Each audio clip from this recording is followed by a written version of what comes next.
Chapter 06. The pain in my legs was almost unbearable. Now I had to train with the horse constantly. No more slow walks around the courtyard. As time went by, the trots became faster, the terrain rougher, and it wasn't long before I was required to start galloping. And to be honest, galloping on a horse without stirrups felt like being trapped in a trench while tons of explosives rained down on you. Every movement was an impact. Every jump from the animal felt like it was tearing the muscles from my legs. I had no choice.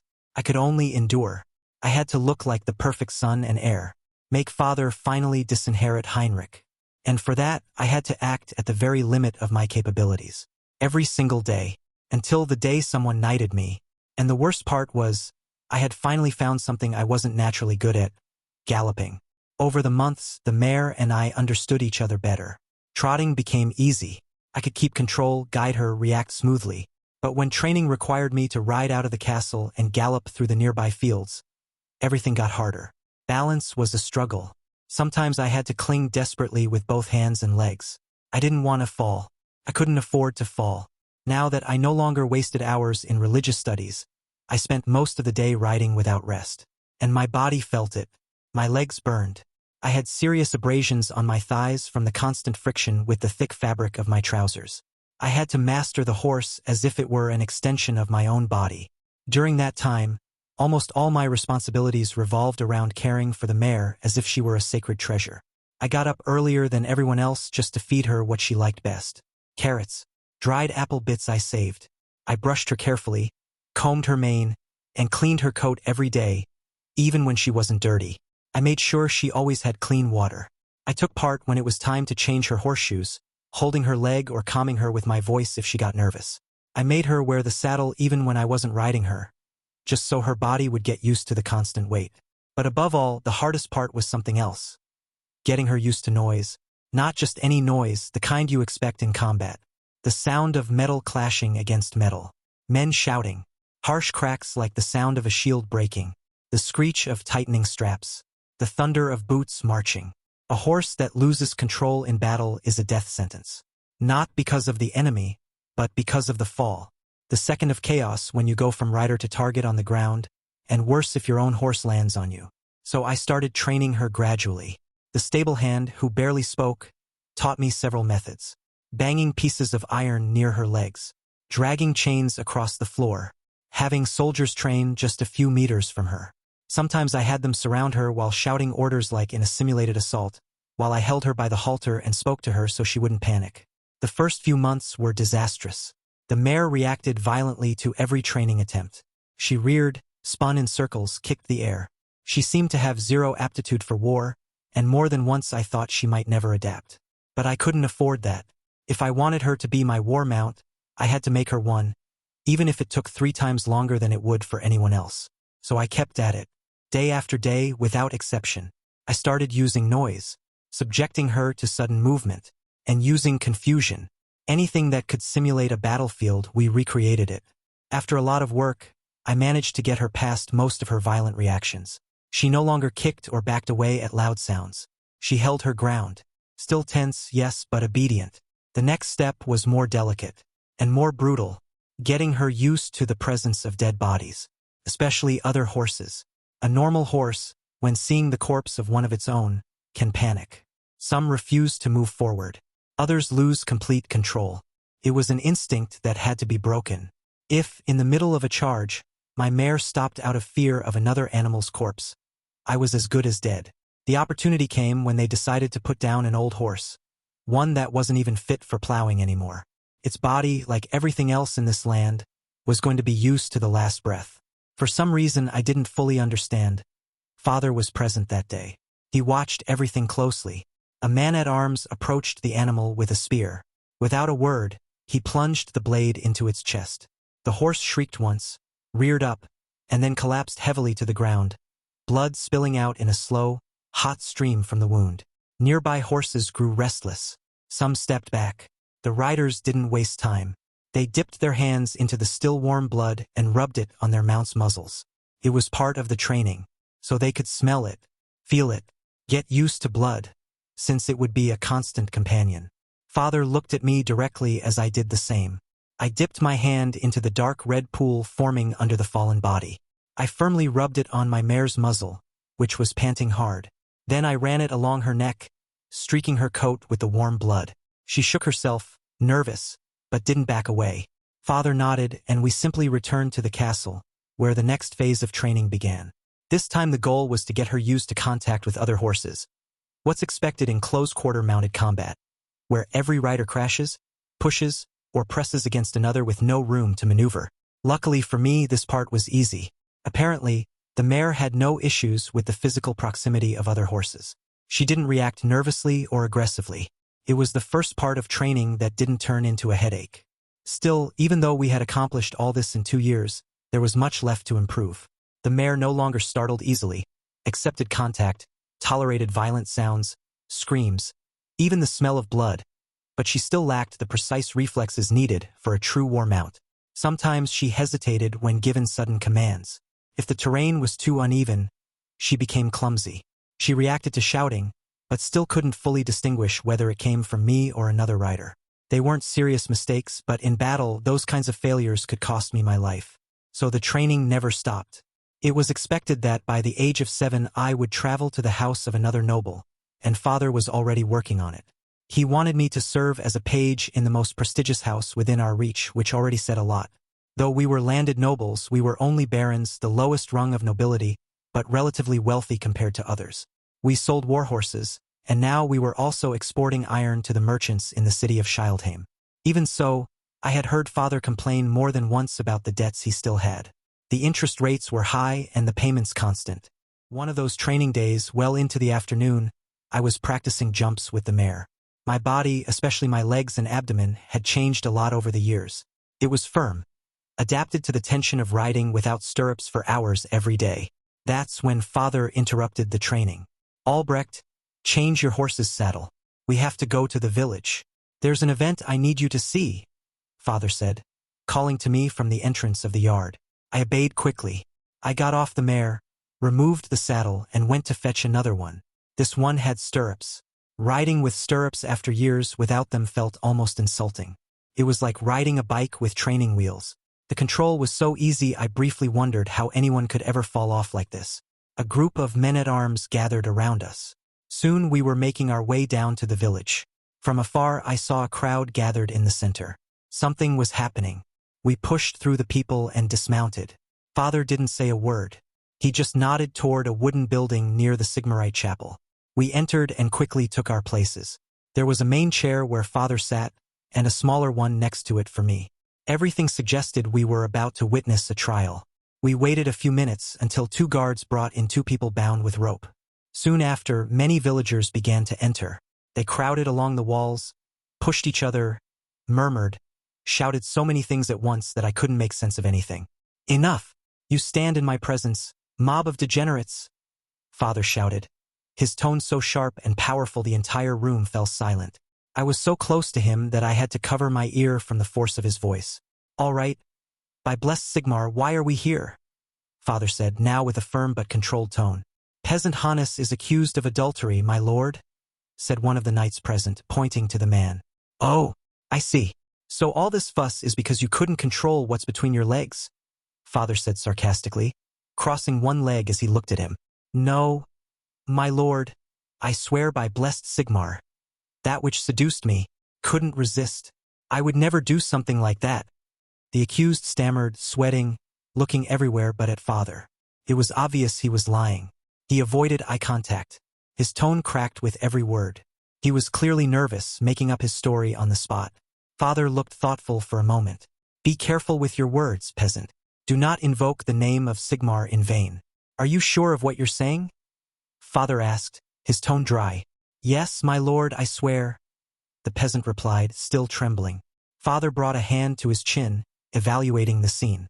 "That woman cursed my fields," one of the villagers shouted from the back of the hall. "And she made my hens sick. They stopped laying eggs after she walked past my house," shouted another voice. "My son had a fever a week after we saw her at the crossroads," shouted a woman, arms crossed and face red. "I saw her burying things next to the well at night. That's not normal," exclaimed an old man, pointing a finger. "My dog smelled her and howled for 3 nights straight," added another peasant, banging his staff on the floor. I saw her praying to the moon. The moon, my lord, as if it were a goddess, shouted another, making Sigmar's sign over his chest. The room filled with voices. All pointed at the woman. All spoke of signs, omens, superstitions. It was as if they were just waiting for Father to give them permission to light the firewood and tie the ropes. Call the priest immediately, Father said without raising his voice. One of the guards left quickly and returned shortly with the priest from the chapel. The cleric walked up to Father's chair with a firm stride, and Father stood to receive him. They began whispering to each other. I don't trust that man at all, but the whole village is accusing her of something. Call a witch hunter and let him handle it, Father said, not taking his eyes off the woman. Yes, good decision. I'll send a missive at once, replied the priest, quickly stepping away. Once the priest had left through the door, Father sat back down and spoke with a firm, clear voice, leaving no room for doubt. All right, considering that this concerns something beyond my jurisdiction. The accused, Father said, pointing at the woman, who was pale, motionless, as if waiting for someone to say her name for her. Brunhild, my lord, said one of the knights, shall be kept in the dungeons until the witch hunter arrives, and then we will proceed accordingly, Father continued, without a trace of emotion in his voice. Then he turned to the peasant, who still had his head lowered. And as for you, 10 lashes for adultery, Father said, raising a finger. One of the soldiers grabbed the man by the arm and took him away immediately. They did the same with the woman. The rest of the villagers began to leave slowly, murmuring among themselves as they exited the Lord's courthouse. Stupid peasants. Having to call a witch hunter, Father muttered under his breath, then looked at me. See, my son? This will be your headache someday. Having to listen to the complaints of these idiots. What a waste of time, really. It was obvious, Father said, but didn't finish his sentence. He was lying, I said, completing it. Exactly, with time you'll learn to notice that. Peasants are terrible liars. Even a child like you already noticed that fool was making everything up and invoked Sigmar's name in vain, Father said with a half-smile. He paused, watching as the courthouse door closed. When the witch hunter arrives, well, if the woman doesn't break under interrogation, we'll have him on a pyre, or we'll have her, Father said, shrugging as if it made no difference. Then he nodded toward the exit, signaling me to follow. Chapter 07. The day after the trial, Father gave me another gift, if you could even call it that. More responsibilities, really. Since he had seen how comfortable I was becoming on horseback, he decided it was time to begin more formal military training. So he gave me a small bow. It wasn't a longbow nor a curved one, not even a crossbow, which I understand are also common in the Empire. No, this bow was simple, made of ash wood, and though it was a training weapon, it was crafted to my size. The problem was, my size was already considerable. I was taller and broader than boys 1 or 2 years older, so the bow was also larger than usual. This time, at least, I had more guidance. Several of the guards posted on the battlements helped me with the basics. How to string the bow, how to care for the string, how to adopt the correct stance. Drawing a toy wasn't the same as firing a projectile with intent to kill. Every step had to be precise. The hardest part was the damn strength required. Drawing that bow with my thin arms and still developing back was a titanic task. And when I did manage to pull it, the result was a joke. My arrows didn't fly. They stumbled through the air, fell at my feet, or overshot the target completely. The guards said nothing, not a chuckle, but I could see more than one biting their lip to keep from bursting into laughter. It was obvious. They were laughing on the inside, but they knew if one of them mocked me aloud, Father could very well order a whipping for wounding my pride. Now I had a new routine. My day was split between horseback training and archery practice. My body ached constantly. Legs, back, shoulders. Everything burned. Everything felt heavy. And as if that weren't enough, none of those damned guards had the decency to warn me I needed forearm protection. The first time I released the string carelessly, it snapped hard against my left arm. A sharp, burning strike that left a red welt instantly. I thought it was part of the process. I ignored it, kept practicing. The second time, it broke the skin. There was blood. A lot of it. And that's when I understood why all serious archers wore a dam bracer. But the guards had said nothing. They stayed silent, probably thinking that if I was stupid enough not to ask for one, then I deserved the punishment. And maybe I did. Or maybe it was part of the lesson. This wasn't a world where someone would take your hand and teach you how to avoid pain. Here, pain was part of learning. For several days, my forearm was covered in bruises and cuts. But the lesson stuck. I started wearing a leather bracer. I never made the same mistake again. I trained without rest that whole week, until the news came. The witch hunter had arrived in the village. I was curious. I wanted to see how one of these men acted, supposed paladins of Sigmar, tasked with purging corruption with fire and steel. I imagined long sessions, meticulous torture, interrogations that pushed the limit. None of that happened. Barely half an hour after his arrival, the woman had confessed everything. She broke almost instantly. Rumors spread fast. That she admitted to cursing crops, making pacts with shadows, sleeping with demons. The peasants, of course, believed it all. That same afternoon, they built the pyre in the village center. Father insisted I attend. He said it was important, that there was a lesson I needed to learn. He himself threw the torch onto the dry wood. The woman, tied to the stake, screamed as soon as the flames reached her feet. Some of the townsfolk prayed. Others laughed. Several children threw stones before the fire grew too high to allow it. I just watched. I had seen fire before. I had heard those screams before. I remembered the explosion of the armored vehicle in my other life, when the shell split it in two and the crew was trapped inside. I remember the heat, the smell of burning flesh, the screams. Screams no one could stop. Screams that never leave you. The difference was, that time all the soldiers watched in horror. We all thought, please not me. Here it was different. Here people celebrated while she screamed. They laughed. They applauded. Some cried with joy. Her lungs filled with smoke, her flesh cooked. And still, the flames weren't the worst part. The worst part was that everyone there was convinced they were doing the right thing. Father simply stood beside me and watched as the whole village celebrated the witch's death. When we finally started heading back to the castle, Father addressed me. "What did we learn today?" he asked, without even fully turning to look at me. "That the peasantry is stupid, and sometimes we have to sacrifice one of them to calm the rest?" I replied, phrasing it more as a question than a statement. Father let out a small exhale, something between a muted laugh and a scoff. Yes and no. This could have amounted to nothing, but when peasants fall into paranoia, when they believe they're in danger, they'll quickly turn on anyone who helps soothe their fear, even their lord. He paused, then looked at me seriously. That's why we must keep them content and afraid, but not of chaos, not of witches. The only one they must fear is us, because we're the only thing protecting them from themselves. I nodded, storing his words with the same care I gave all my past lessons. Only this one felt far more real. The witch hunter stayed as a guest in the castle, and I got to observe him while we ate venison delivered by local hunters as tax for using Father's hunting grounds. The man looked grim, with ash-colored hair betraying his age, and a face marked by old scars mixed with fresh wounds that hadn't fully healed. His eyes were dull but alert, like someone constantly expecting a betrayal he had already lived through many times. "Baron von Rainsfeld, I heard you recently had to clear your woods of mutant abominations," said the witch hunter after shoving a large piece of meat into his mouth and chewing slowly. "That's correct, honorable servant of Sigmar. Beastmen. Further north, across the river, in one of the villages under my protection."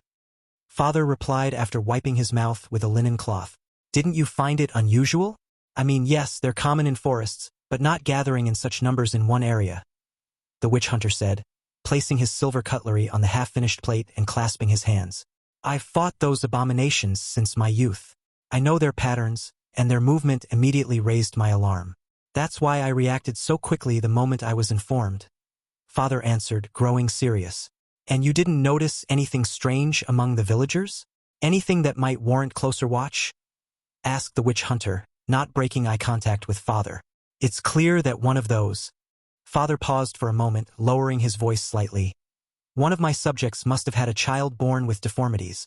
And between us, I know that when a child like that is born, its cries attract beastmen. I've seen it more times than I care to admit. It can't be just coincidence." "Then they broke the sacred law," said the witch hunter, tapping the table sharply with one finger. "That child should have been sacrificed. And you did nothing." The peasants were uncooperative. They said nothing. I lost men clearing the threat, and by the time I arrived, everything had already happened weeks earlier. I couldn't identify the culprit. I left warnings and raised their taxes. Father answered without emotion. "A punishment far too lenient for such a grave crime," said the witch hunter firmly. That was years ago, father replied, his tone dry. I'm far more persuasive in these matters, Baron. I know how to deal with those who protect, knowingly or not, the forces that threaten the sons of the Empire, said the witch hunter, picking up his knife and fork again without looking away from father. Father didn't respond immediately. He simply wiped the meat from his fingers with a linen napkin, glanced at the hunter out of the corner of his eye, then at his wine goblet, which he still hadn't touched. I don't doubt your skill, nor your reputation, but I am the Baron of these lands. I also lack investigative jurisdiction over evil, witchcraft, and heresy. And if I start burning villages every time there's a rumor, I won't have any peasants left to work my mines or men to till the fields. The same fields that feed the forces who purge corruption wherever it appears. The worship of Deus Sigmar does not prioritize how full your granaries are, Baron. It demands purity from its servants. Order. Faith. Sometimes, to save 100 souls, you must sacrifice 10. Or 1,000. Sometimes you must cut, even when the wound seems clean, he said, slicing off another piece of meat without averting his gaze. And sometimes, servant of Sigmar, to keep 100 in line, one must let a few minor details slide. If peace is to last more than a month, father replied, now staring him directly in the eye firm. The table fell silent. Only the distant sound of the servant's cutlery, waiting to bring more food, broke the heavy air of the hall. I'll have one of my men escort you if you wish to conduct a more thorough inspection of the village. But don't raise everything without solid proof. It cost me too much to stabilize this region to lose it over a handful of rumors. The witch hunter smiled. It wasn't a kind smile. It was sharp, restrained, dangerous. Of course, Baron von Rainsfeld. Everything will be done according to Sigmar's precepts. Only the guilty will be purged. The innocent have nothing to fear. But I'll need more than one man. You know, in case I find something that shouldn't be there. He shoved another piece of meat into his mouth, smiling again, chewing slowly. Then he took a sip of wine and resumed cutting, as if nothing had happened. The dinner ended shortly after, and luckily nothing escalated further. The witch hunter left immediately for the north, took a handful of men, and wasted no time departing. Meanwhile, father was more irritable than usual. I heard him curse the witch hunter in more ways than I could count. He called him a blind zealot, a scoundrel, an indiscriminate executioner, and other things I wouldn't repeat in front of a priest. It seemed clear he had drawn the worst luck possible, one of the most fanatical witch hunters in the region. From what I heard whispered among the servants, he was a devout member of Sigmar's Templars. Now I understood why father had hesitated so much before calling one. If the village had indeed hidden a deformed birth, as father suspected, then there was no doubt, many people would burn. Not just the guilty, all who knew, all who stayed silent, all who looked the other way. And that was the true danger of summoning a witch hunter. If he was too soft, corruption could keep festering in the shadows. But if he was too fanatical, he wouldn't stop until he tore out every root. Even if it was a flower. Even if no one was left standing. Chapter 08. Normality returned quickly once the witch hunter left. Thankfully, father remained in a foul mood, and I didn't want to become the target of his outbursts. That's what Heinrich was for. Or any servant unfortunate enough to forget an order or break something they shouldn't have. As for me, I returned to my usual routine, training with my mare, day after day, getting her used to noise, blood, the screams of other horses during mock combat. It was all part of the preparation to make her a future war mount, or at least valuable enough to fetch a good price if I didn't keep her.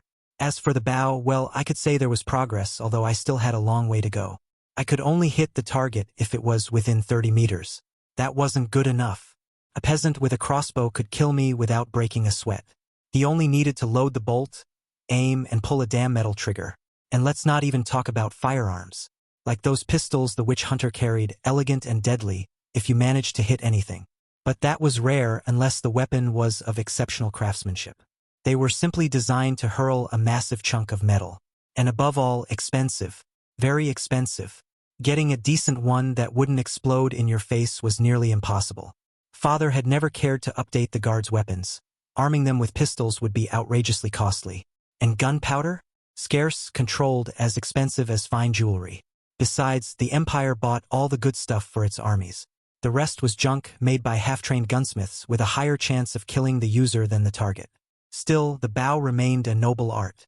Hunting with a bow was expected of us, the sons of nobility. If I ever joined other lords for a hunt, I had to at least know how to hold a bow without looking like an idiot. The same applied to falconry.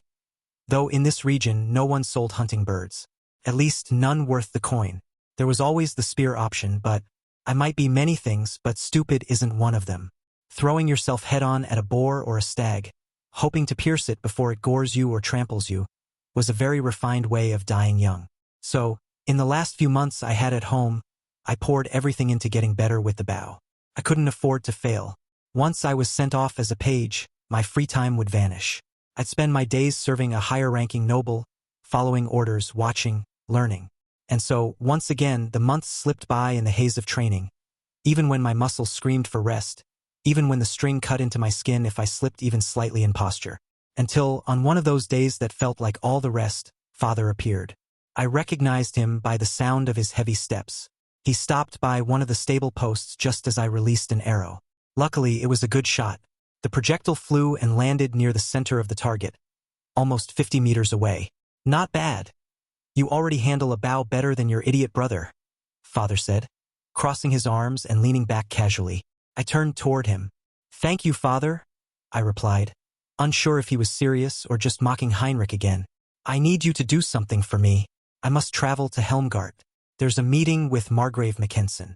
Apparently, he's agreed to take you on as a page and squire, if you prove you're worth anything. Your progress has caught his attention, but the details of your duties still need to be negotiated. And that, my son, I have to handle in person. I said nothing. I looked at him directly. Something in his tone made me think that wasn't all. Yes, it also means you'll be staying at his house, as a sort of political hostage, he added at last, meeting my gaze to see if I understood what that meant. I just stared. I didn't reply. The Margrave has always wanted control over the Grey Mountains. He spends his time sabotaging anyone who might aspire to the title he claims for himself, that of Lord Protector. When I obtained the mining rights, I received several letters from him, all with the same tone, warnings. Threats dressed in courtesy. We have no way to counter him, not with favors, not with alliances. So this is the best we can do. Keep you there, in his house, close, so you become friends with his sons, and likely end up married off to one of his cousins, aunts, or daughters, which isn't too bad, as long as I keep my head down and don't do anything he might see as a provocation. The way he said it was different. He wasn't angry exactly, just tired. No problem, Father. I'll saddle my mare and join the tax collector's escort. I answered at once, doing my best to make it clear he could count on me. Father nodded with a faint grimace of approval. It was clear his mind was on other matters, but he paused just a second longer to add something. Thank you. You might learn a thing or two from the collector. That old bastard. Even I don't know how he manages to determine how much to tax each person. You know how deceitful peasants can be. Always crying poverty. Yet none of them stop brewing beer or raising pigs. Father crossed his arms. That man smells lies like a bloodhound. He always finds a way to know who's hiding coin under their mattress and who truly doesn't have enough for a crust of bread. Watch how he asks, how he listens, how he responds. You could learn a lot from his methods. I nodded and did as I was told. I prepared my mare with the proper saddle, dressed in finer clothes to make my status clear within the group, and left with the small escort that accompanied the collector. Behind us, several carts followed. The road was calm, familiar, until we reached the outskirts of the village. There, on a low hill overlooking the fields, stood my family's mill. The collector wasted no time. He dismounted, entered, and immediately asked for the record books. I approached silently, and when he saw me craning my neck to peek at what he was reading, he spoke without lifting his eyes from the pages. Look, young lord. This is one of the most useful tricks to understand the economy of your lands, he said, flipping the pages with practiced rhythm. No peasant waits to mill their grain. As soon as they harvest, they bring it here. So if you compare these records to last year's, you get a pretty accurate idea of how much was actually harvested. He stopped, pointing to a column. This year was a good one. Nearly everyone milled more grain than the year before. That means more bread, more barley for beer, more straw for the stables, and, of course, more taxes to collect. I leaned in a bit closer, studying the numbers and names. There was something fascinating in how those dry figures revealed so much about village life. And what if they lie? What if they hide part of the grain? I asked, genuinely curious. The collector let out a short nasal laugh. It was the first time I saw him smile. Of course they do. They always do. But you never rely on just one piece of data. Look at the mill. Then you check the livestock, the tools, the barrels, the salt sacks. Peasants are clumsy when hiding their fortunes. If things go well for them, they brag without realizing it, the collector said. He slammed the book shut, turned, and pointed toward the village square, where carts were starting to line up. Come, what really teaches you isn't in the paper. It's in their faces, in their voices, and in where the sweat starts when you ask the right questions, he said, pointing toward the horses. We finally returned to the village, and the collector wasted no time. He dismounted, checked a small leather notebook filled with notes, and headed straight to the first house. He knocked hard until a peasant, covered in dust and with calloused hands, stepped into the doorway. Blessings of Sigmar taxes, by order of Baron von Rainsfeld. This year 1/10 is due, the collector announced firmly, without raising his voice in the slightest. The peasant didn't protest. He just nodded with resignation and disappeared into the house. Soon after, he began bringing out sacks of grain, which the guards carried over to a wooden scale set up near the village center. It had been installed specifically for this time of year. Calibrated weights were placed on one side, and the sacks were loaded on the other one by one. Everything checks out, murmured the collector, making a quick mark in his notebook before moving to the next house. From my mare's back, I watched as the process repeated itself. Door after door, the village began to wake up with a mix of routine and tension. Peasants came out with sacks of grain, cured hides, aged cheeses, even wood carvings or forged tools, each paying with what they produced. All good, I asked the collector, keeping my eyes on the stream of deliveries. 100 kilos of grain, 20 of flour. A noticeable increase from last year. No need to squeeze further, he replied, without looking away from his next target. And so we went, house by house, collecting several tons of grain from the recent harvests, until we reached one house that turned out to be a bit trickier, as the peasant there gave much less than the average. The collector simply stared at him. Do you take me for a fool? The collector asked. No, was the only reply the peasant managed. This isn't even half of what you gave last year, said the collector, looking at the 2 sacks of grain that must have weighed barely 40 kilos. I was quite lenient when you tried to dodge the census tax by passing your sons off as daughters. I didn't report you to the Baron then. I suggest you pay what you owe. Don't make me go in and check everything. The peasant grew nervous and gestured for him to enter. The collector entered with 2 guards and began searching, quickly finding the rest of the harvest.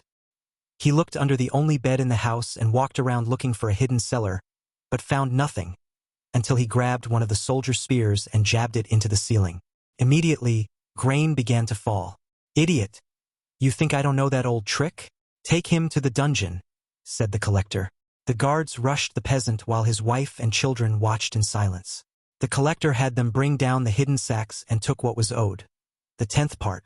That was enough for everyone else to reconsider their excuses. There were a few attempts to question why the tax was higher than last year, but the collector only needed to say something like, maybe a few lashes will help you reflect on it better, and any resistance vanished. To my surprise, the collector completely ignored the artisans in their workshops. He went straight to the village mayor, who was the one responsible for safeguarding the artisans' contributions. Many of them paid their taxes in advance, and it was the collector who determined whether that amount was fair. If it wasn't, he would charge again, using the previous year's payment as a reference. The one he visited today was the cloth merchant. After about 20 minutes of conversation with the collector, he finally gave in and handed over a hefty sum of silver shillings without another word. By the end of the day, a long caravan of carts loaded to the brim with sacks of grain, flour, and additional goods set off on the return journey. Several heads of livestock were also requisitioned, cows and pigs taken to graze on my family's pastures. It was expected that the rest of the taxes from the other villages under our control would start arriving soon. And they did. Weeks later, more came in, along with news that the witch hunter had burned several people in one village. Their taxes had been reduced after he discovered that the mayor had fathered a deformed child and forced everyone to keep it a secret. The witch hunter burned everyone involved. What belonged to the emperor was carefully set aside, loaded into another cart, and sent under direct escort to Altdorf, since our house paid tribute directly to the Grand Prince of Altdorf. Chapter 09. 2 weeks passed, and father returned. And just as he had promised, as soon as I turned 7, I was sent to serve as a page in the Margrave's lands. A strong escort of men-at-arms accompanied me, of course. No one in their right mind traveled alone on those roads. The forests were crawling with danger. Bandits, goblins, orcs, beastmen, and who knows what else. There are more horrors between the trees than most dare imagine. Luckily, after 3 years of training without stirrups, riding was no longer a challenge. I could keep my seat even at full gallop. What I still struggled with was giving precise commands with my legs using the stirrups, as I was only just getting used to them. Still, it was nothing compared to the hell of learning to ride without any support. We had to cross the Skilder River to reach Holthusen. There, as noble custom dictated, we went to the local castle to request hospitality. The nobleman received us with courtesy and offered us a room for the night. The next morning we set out south, following the road that would lead us to Helmgart, passing first through Eilhart and then Ussingen. There was some debate among the soldiers about whether we should detour through Osberg to rest or press on directly to Helmgart without further stops. After several days of travel, we finally arrived at Helmgart. It was larger than I had imagined. Surrounded by high stone walls, with towers guarding every approach and soldiers patrolling in every direction, the citadel looked more like a fortress ready to endure a siege than a noble estate. In truth, it was both. Helmgart guarded one of the most important passes between the Empire and Britannia, making it strategic for both trade and war. As we approached the main gate, one of the guards stepped forward. "Identify yourselves. Who comes to the Margrave city?" he demanded firmly. "We are sent by Baron von Rainsfeld. His son comes as a page, by prior arrangement with his lordship, Margrave von Mackensen," replied one of the men-at-arms. The guard looked us over, then raised a hand, and one of his men disappeared inside. We waited a few minutes under the gaze of crossbowmen posted atop the walls, until the guard returned with another man in tow. This one wore a red livery with the Margrave's emblem embroidered in gold. "Welcome. You have permission to enter. The young lord shall be taken to the castle to present himself before his lordship," said the newcomer, gesturing for me to follow. We passed through the city streets. The stone paving was neat but worn, many slabs sunken from the constant passage of heavy carts. And the smell? It was worse than I had imagined. A stifling mix of fresh horse manure, fermented food scraps, workshop grease, and human urine. Though not so different from our own village, here everything felt amplified. Even the air itself seemed thick. But there was no denying the activity. Plenty of it. I saw merchants packing up their stalls at dusk, some still haggling over final prices, others counting coins under the watchful eyes of their apprentices. Craftsmen hurried to lock their shops, fastening doors and windows with heavy bolts. And everywhere, soldiers. There were more armed men than civilians. The streets were filled with uniformed regiments. Pikemen with their long wooden spears, swordsmen in light plate armor, crossbowmen marching in formation. I even saw a couple of squads of handgunners, their weapons slung across their chests, wearing a perpetual scowl toward anything not wearing a uniform. The castle, or rather the fortress of Helmgart, was embedded into the mountain like a nail hammered deep. Taking such a position in battle must have been hell. The ascent was steep and winding, flanked by minor walls, watchtowers, and natural parapets. Every segment of the climb was designed for defense. From every angle, archers, crossbowmen, and gunners could rain down death without respite. Even if the enemy came from Reichland, technically allies, the slope alone would wear down any siege attempt. Not to mention the incursions from the greenskin clans infesting the mountains. But the true heart of its defense lay on the other side. The fortress faced Britannia with a colossal wall stretching from one end of the mountain to the other. A line of stone. There was only one entrance, just wide enough for merchants and caravans to pass, guarded with barriers, double gates, battlements bristling with weapons and watchful guards. After climbing the steep road to Helmgart Fortress, we finally passed through the final gate under the scrutiny of guards who missed nothing. Once again, they stopped us, asked who we were, and we gave the same answer as always. My name, my father's name, and the purpose of our visit. The rest of my escort could go no further. The guards informed them they were to lodge at a local tavern before preparing to return. I, on the other hand, was to continue alone. One of the Margrave's soldiers took my mare's reins without a word, and another motioned for me to follow. We walked through cold, tall, unadorned stone corridors. The smell of food reached me before the sound of voices. We turned a corner and entered the great hall. There he was, Margrave von Mackensen. He was eating with his family at a long table made of dark wood. To his right sat his wife, stern-faced and tight-jawed. To his left, two sons slightly older than me. Further down, a daughter with a sharp gaze and other family members seated silently. Around them, half a dozen servants moved back and forth with dishes, wine jugs, and warm bread.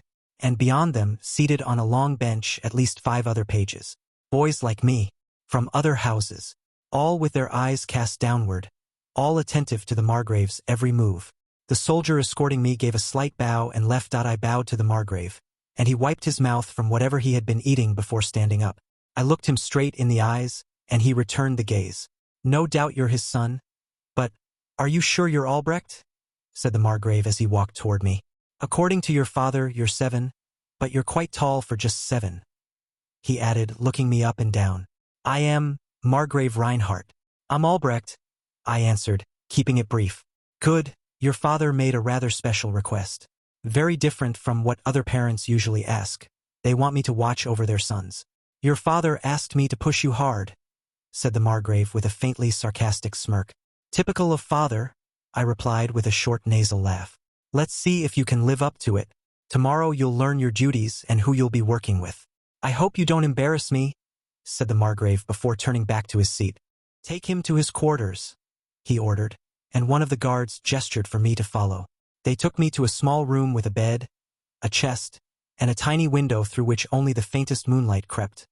Compared to my old room, it was claustrophobic. But I no longer lived under father's roof. I was now just another servant of the Margrave. One of noble blood, yes, but a servant nonetheless. I slept as best I could on that rough bed, until loud knocks woke me. "Wake up! You're not at home anymore. You've got duties to fulfill. Put these on and present yourself in the hall. You're helping with the meal," said one of the servants, throwing a bundle of clothes at me. I obeyed quickly, changed as fast as I could, and went straight to the hall without saying a word. "Here, start placing the cups. The silver ones for the family, the gold one for the Margrave," instructed one of the maids as she handed them to me. In that moment, I realized just how ostentatious the Margrave's dining hall was. Nothing like the austerity of our family dining room. There were fine fabrics hanging from the walls, tapestries embroidered with hunting scenes, carved columns, dark wood furniture adorned with gold details, likely made from rare woods I had never seen before. They showed me where to place the cups and I followed orders without hesitation. Then they handed me the cutlery, and that's when I truly felt out of place. At home, we used a knife, a fork, and a spoon. Here, there were 4 different types of knives, 5 kinds of forks, and just as many spoons, all polished like no one had ever used them, that I didn't understand why they made life so complicated just to eat. I kept obeying. Later, I helped move the trays, all made of gleaming silver, loaded with freshly baked bread, fragrant hams that were hard not to glance at, aromatic cheeses, and jugs of fruit juices and wine. Once everything was served, the Margrave's family entered and sat down. They began to eat and converse among themselves as if we weren't even there.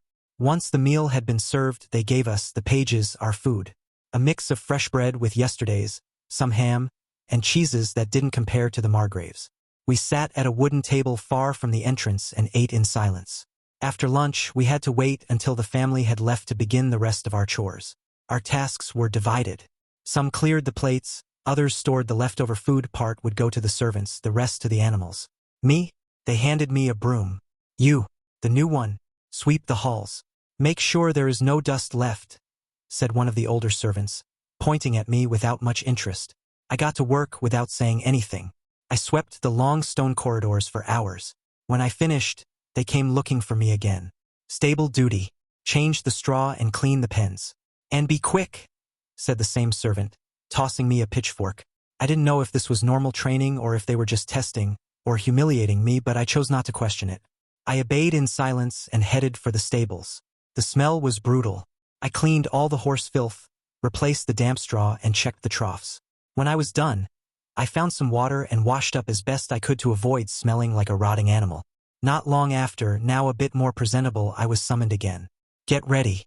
It's time to serve the Margrave's lunch," said another page, handing me an apron. I helped set the cutlery, trays, and wine.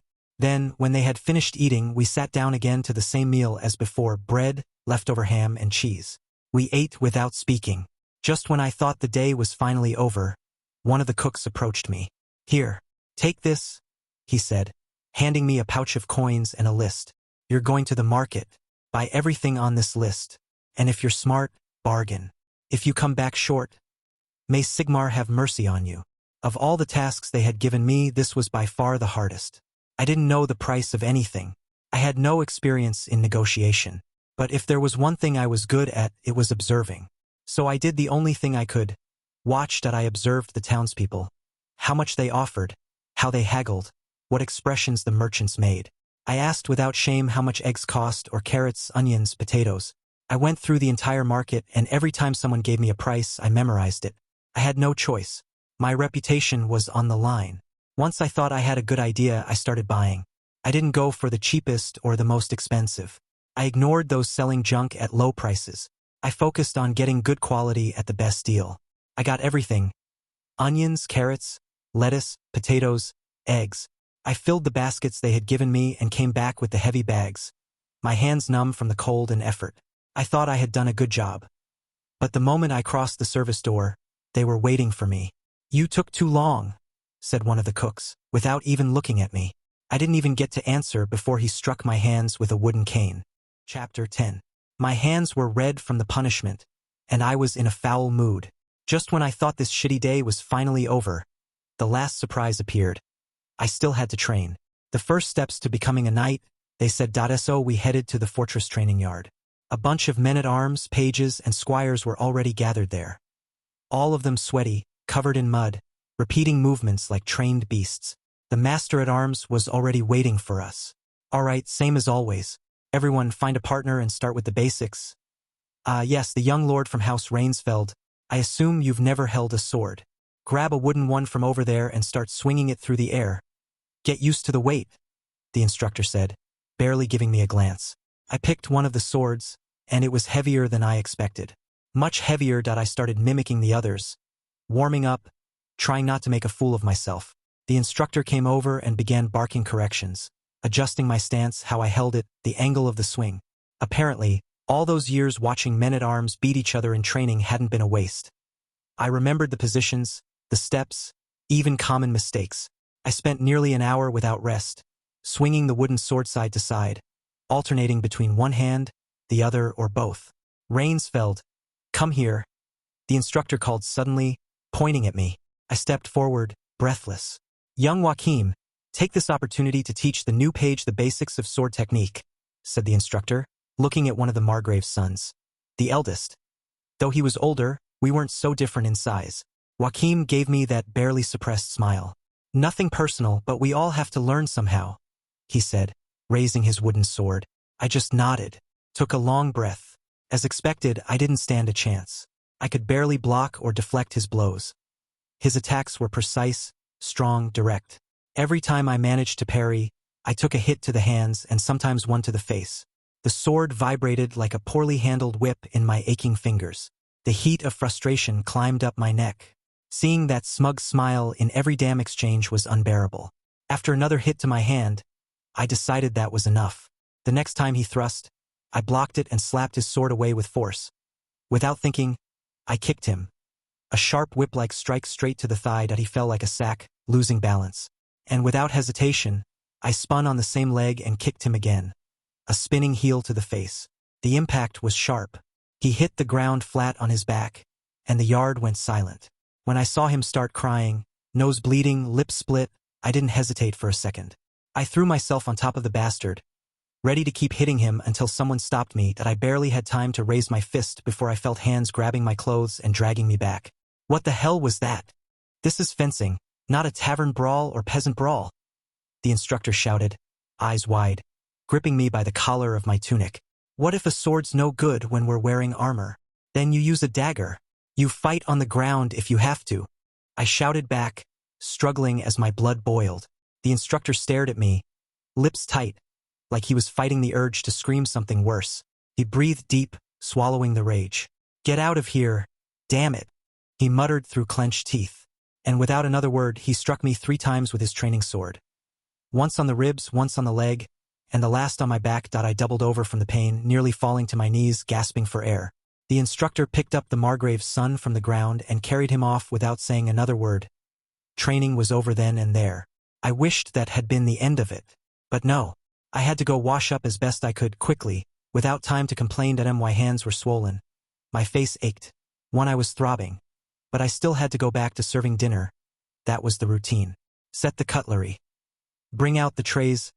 Wait for the Margrave's family to sit before the meal began. But this time, it wasn't as quiet as before. You couldn't ignore the large bruise on the face and split lip of the Margrave's eldest son. While we ate, the Margrave finally decided to address the elephant in the room.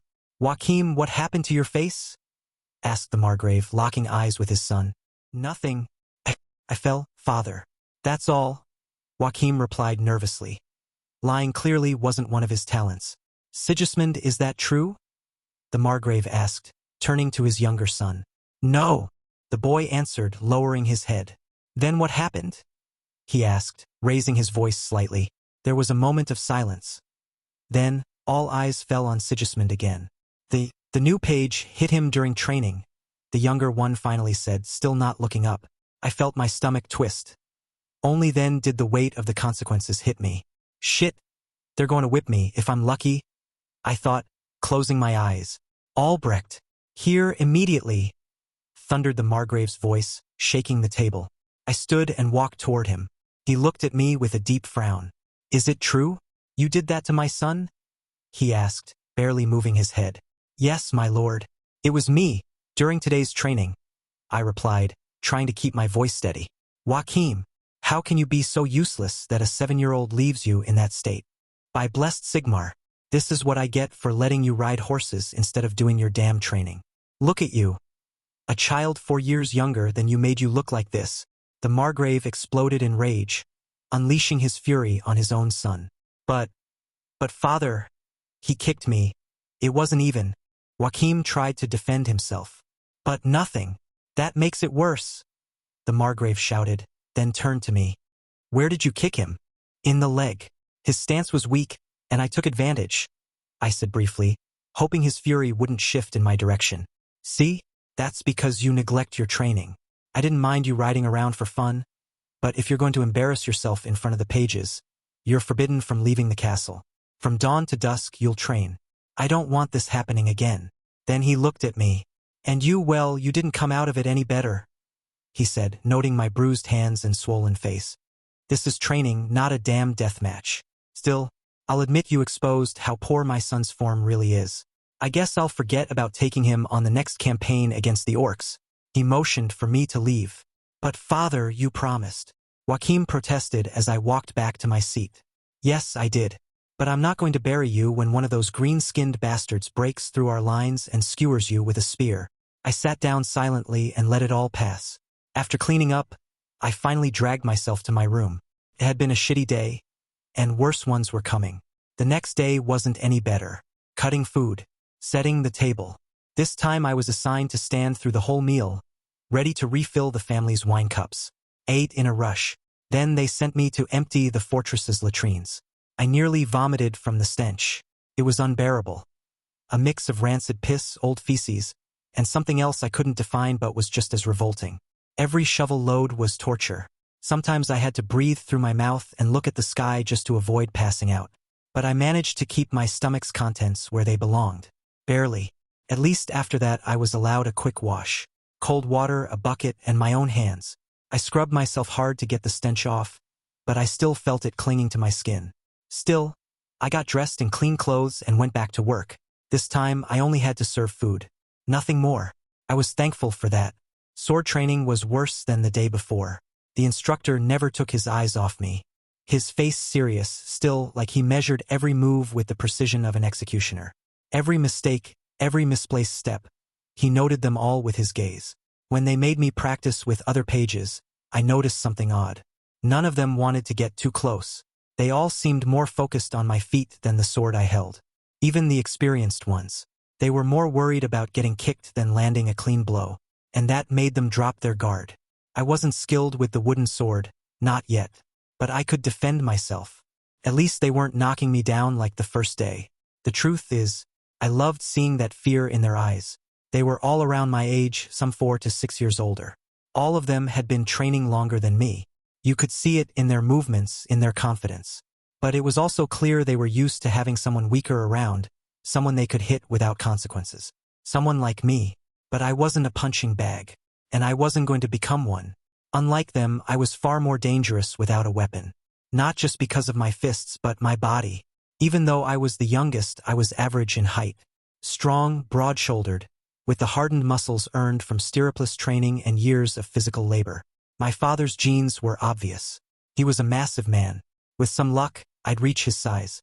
And with the years of hand-to-hand combat from the Foreign Legion already under my belt, that made me, whether they wanted to admit it or not, the most dangerous page here. Even so, I ended up wrecked after every training session. My back ached. My arms trembled. My legs barely responded. But I gritted my teeth and endured. I've survived worse for a crust of bread. Now I just have to endure this for another 9 or 10 years. Then I'll be a knight. I'll return to father's castle, sleep in a decent bed, have servants, hunt whenever I feel like it, and eventually, when he kicks the bucket, I'll be Baron. And then, finally, I'll get to live the good life.